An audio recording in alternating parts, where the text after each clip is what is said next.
So you have one of, the divestor's children that's going to be talking about an experience with her mama and how Zaddy treated her mom. Let's review it.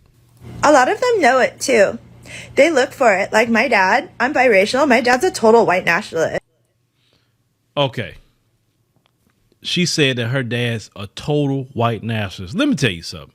Listen, if you don't like black men, that's fine. Then listen, that is fine. You should date whoever you would like to date, marry whoever you like to marry. That is your personal business. That is your right. No one is stopping you.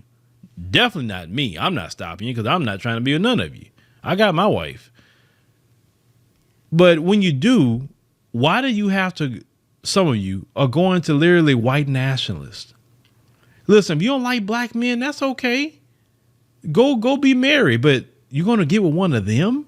And this is not the first time we've heard this, folks. This has been years that we've been hearing this about some of these sisters getting with these racist zaddies. Why? I mean, you hate brothers that much that you rather go to a freaking white supremacist? He treated my mom like a slave. She said he treated my mama like a slave. I do not hear a bunch of videos with brothers or even their children say, yeah, she was a straight up white supremacist and she treated my dad like a slave. And oh boy, not as the norm. We've been hearing this a lot. Like, it doesn't make sense. And they got married in the early 70s where she needed him to get a literal bank account. She needed his benefits, his military retirement benefits to get any health care or health insurance at all. She bought our house, the house that I grew up in. She put the down payment in. She was the one who worked full time. And my dad basically lived like he was a single retired bachelor. So the black woman worked. The black woman bought the house, put down a down payment, while this white supremacist zaddy was lazy. He wasn't working. He didn't do anything. It's amazing how the choices of some of these women. And boy, I better not do anything or say anything or need anything that would get into his way, even though he was basically in charge of raising me. Well, you did say that he was, a racist, right?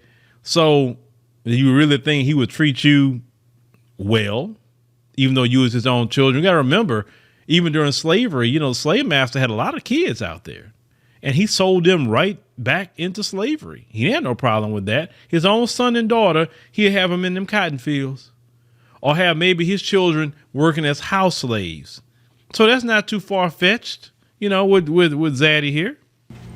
So these people think they hit the jackpot by finding someone who's slow or gullible or fawning all over them. So they think that they have them like whooped, when really what they're doing is abusing and exploiting a severely disabled person.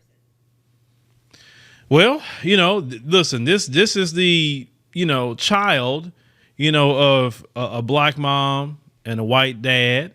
And you heard it from them first, folks. There's some crazy stuff be going on in these households, and they don't like to talk about that. They really don't. They get online and want to call black men bullet bags and saying how they just, really enjoy when the police do us things and all kind of rhetoric they have. But they're not talking about, that same, police you calling us bullet bags about.